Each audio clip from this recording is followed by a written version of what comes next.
Em nome do Pai, do Filho e do Espírito Santo. Amém. Hoje o primeiro capítulo de Ruth. Olha que bênção, nós vamos rezar essa carta que só são 4 capítulos, 4 dias meditando pela nossa cura física, pela nossa libertação. Vamos pedir esta bênção para Deus nessa carta. No tempo, Ruth capítulo 1, no tempo que governavam os juízes, sobreveio uma fome na terra.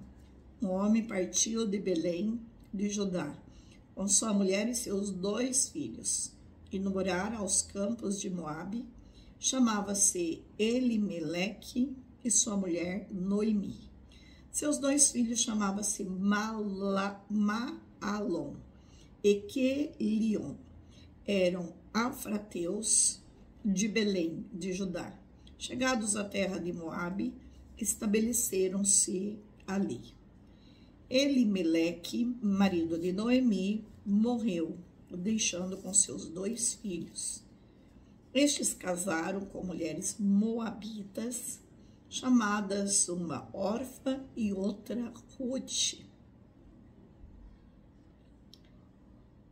Viveram lá aproximadamente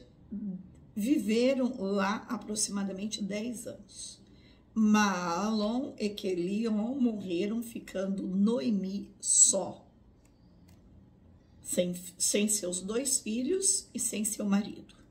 Então levantou-se Noemi e partiu da região de Moabe com as suas 2 noras, porque ouviu dizer que o Senhor tinha visitado o seu povo e lhe tinha dado pão.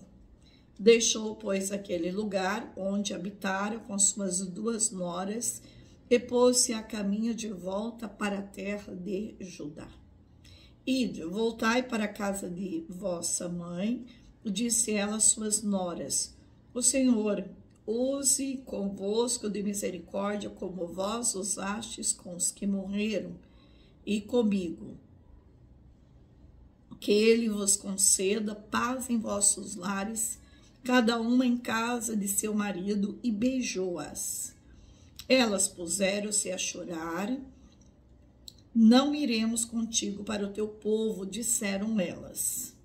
Ide, minhas filhas, replicou Noemi, porque a vez de vir comigo, porventura tenho eu ainda em meu seio filhos que possam tornar-se vossos maridos?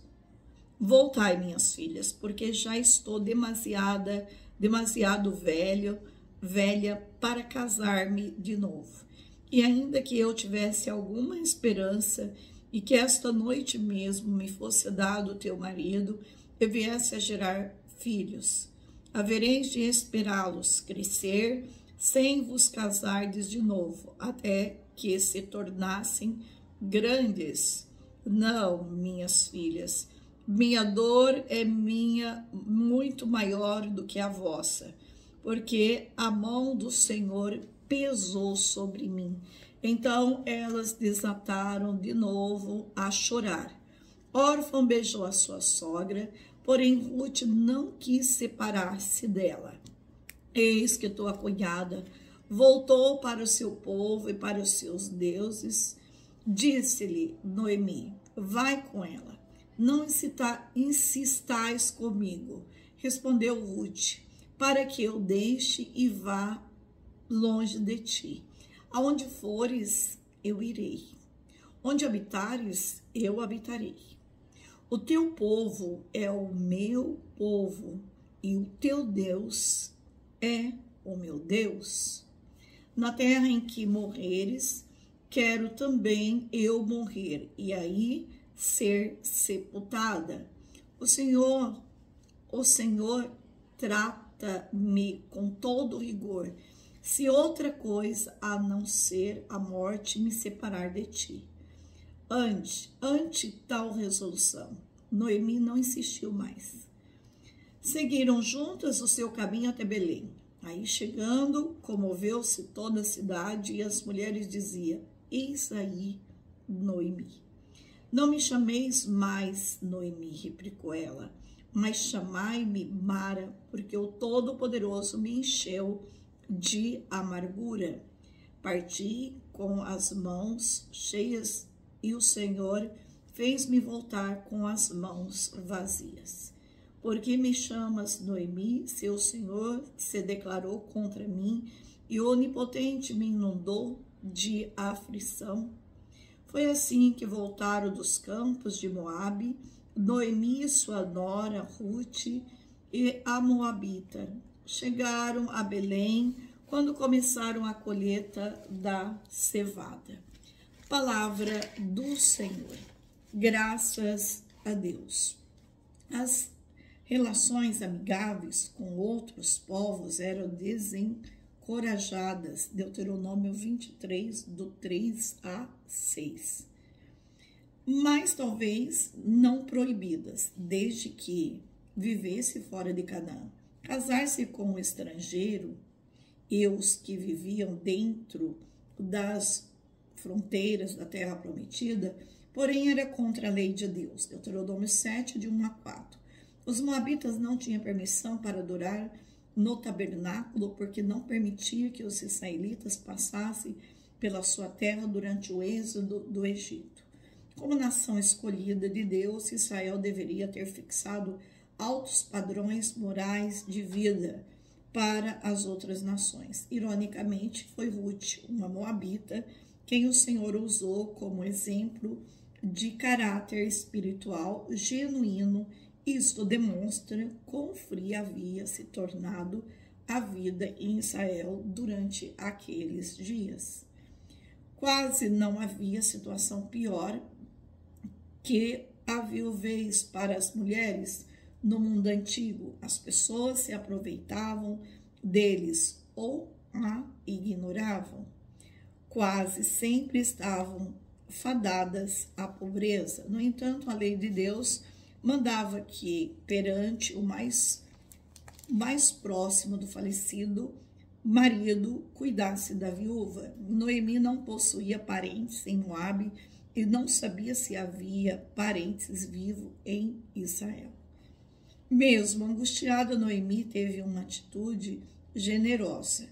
Embora decidida a retornar a Israel, ela encorajou Ruth, a órfã, e ficaram em Moabe e recomeçaram suas vidas, apesar isto significar grande sofrimento para ela. Como Noemi, devemos considerar as necessidades dos outros e não apenas as nossas. Da mesma maneira como ela descobriu, quando você age de forma abnegada, outros são encorajados a seguir o seu exemplo. A pergunta de Noemi: tenho eu ainda no meu ventre mais filhos para que vos fossem por maridos? Refere-se ao casamento levirato, ou seja, obrigação do irmão do falecido de cuidar da viúva. Deuteronômio 25, de 5 a 10. Esta lei evitava a pobreza da viúva e provinha uma forma para que o sobrenome do falecido morto fosse lembrado. Noemi, porém, não possuía outros filhos para que Ruth e órfã pudesse se casar. Então ela os encorajou a permanecer em sua pátria para que se casasse novamente. Órfã concordou, pois era seu direito. Mas Ruth estava disposta a desistir da possibilidade da segurança e filhos para cuidar de Noemi. Ruth era moabita, mas isso não impediu de adorar ao Deus verdadeiro, tampouco fez com que o Senhor não aceitasse sua adoração e o abençoasse muito. Os judeus não eram o único povo a quem Deus amava. O Senhor os escolheu para serem o povo através do qual o resto do mundo viria a conhecê-lo. Isso foi cumprido quando Jesus Cristo nasceu como um judeu. Através dele, o mundo inteiro pôde conhecer a Deus, como está em Atos dos Apóstolos, capítulo 10, versículo 35. Lemos em qualquer nação, o teme e o faz o que é justo. O Senhor aceita todo aquele que o adora. Ele usa pessoas sem se importar com sua raça, sexo, nacionalidade. O livro de Ruth é um exemplo perfeito de imparcialidade de Deus. Embora Ruth pertencesse a uma raça desprezada por Israel, ela foi abençoada devido à sua fidelidade.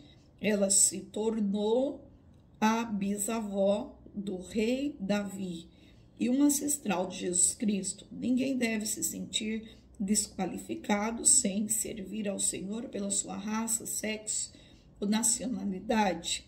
E Deus pôde usar cada circunstância para construir seu reino.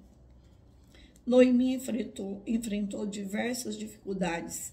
Ela saía de Israel casada e tranquila, mas se tornou viúva e pobre. Ela mudou seu nome para expressar a amargura e a dor que sentia. Noemi não rejeitava Deus, expressar abertamente sua dor. No entanto, parece ter perdido de vista os grandes recursos que teve a sua relação com Ruth e o Senhor. Ao enfrentarmos tempos difíceis, Deus recebe nossas sinceras orações, mas precisamos ter cuidado para não negligenciarmos o amor, a força e os recursos que Ele provê em nossas vidas. E não podemos permitir que a amargura e a decepção nos desviem das oportunidades que surgem. Belém situa-se a mais ou menos 8 quilômetros do sudoeste de Jerusalém. A cidade era cercada por exuberantes campos de oliveiras. Sua colheita era abundante. A vida de Ruth, Noemi, a Belém, certamente parte do plano de Deus, porque nessa cidade nasceria Davi, que está em 1 Samuel 16, versículo 1. E como como foi predito por Miqueias 5:2, Jesus Cristo também viria ao mundo. Lá está esta mudança, então, era mais do que uma mera conveniência para Ruth e Noemi. Ela tinha como propósito o cumprimento das Escrituras. Devido ao clima moderado de Israel, existem 2 colheitas por ano, uma na primavera e outra no outono. A cevada aconteceria na primavera, e foi durante esse tempo de esperança e abundância que Ruth e Noemi foram para Belém, uma comunidade agricultora. E por ser o tempo de colheitas, havia sobra de grãos nos campos. Estes podiam ser recolhidos ou resgatados e então transformados em alimento, como está no capítulo 2, versículo 2. Ruth e Noemi, né? As histórias de várias pessoas na Bíblia são tecidas tão próximas que elas se tornam quase inseparáveis, conhecendo mais sobre o seu relacionamento do que sobre sua individualidade. Em uma época individualista, sua história torna-se úteis exemplos de bons relacionamentos. Noemi e Ruth são belos exemplos dessa mistura de vidas. Suas culturas, históricos, familiares e idade eram muito diferentes. Como sogra e nora, elas provavelmente tiveram tantas oportunidades para atenção como para ternura, e ainda assim estavam ligados uma à outra. Elas compartilhavam uma grande tristeza, um grande afeto que pela outra e um grande compromisso para com Deus de Israel. E ainda que dependesse tanto mutuamente, também deram liberdade aos seus compromissos. Noemi estava disposta a deixar Ruth retornar à sua família. Ruth estava disposta a deixar sua pátria e ir para Israel. Noemi até mesmo ajudou a organizar o casamento de Ruth com Boaz, embora ciente de que isso mudaria a convivência entre as duas. O Senhor estava no centro destes acontecimentos. Ruth conheceu o Deus de Israel através de Noemi. A sogra permitiu que a sua nora visse, ouvisse e sentisse toda a alegria e a angústia de seu relacionamento com o Senhor. Com que frequência você sente que seus pensamentos e perguntas sobre Deus devem ser omitidos de sua amizade pessoal? Com que constância você compartilha seus pensamentos particulares sobre o Senhor com seu cônjuge e seus amigos? Falar abertamente de nossa comunhão com Deus pode trazer profundidade e intimidade para com a nossa comunhão com as outras pessoas. Então, o que fica de forte nisso tudo? Uma relação onde o maior laço era a fé em Deus. Uma relação de forte compromisso mútuo. Uma relação na qual cada pessoa tentava fazer o melhor pela outra. A presença viva de Deus em uma relação supera as diferenças que poderiam, de outra forma, criar divisão e desarmonia. Então, que nós meditamos depois, o livro de Ruth inteiro, a gente vai meditar aqui, mas esse livro para mim é lindíssimo, é um livro que tem vários ensinamentos. Que Deus possa, pela força desta palavra, nos curar de toda doença física, nos libertar e de dar para nós um novo vigor, como deu para essas mulheres superando um caminho que tinha tudo para desenvolver uma depressão. Entretanto, elas entregaram nas mãos do Senhor e deixaram ser conduzida pelo Espírito Santo. Que Deus nos abençoe e nos ilumine em nome do Pai, do Filho e do Espírito Santo. Amém.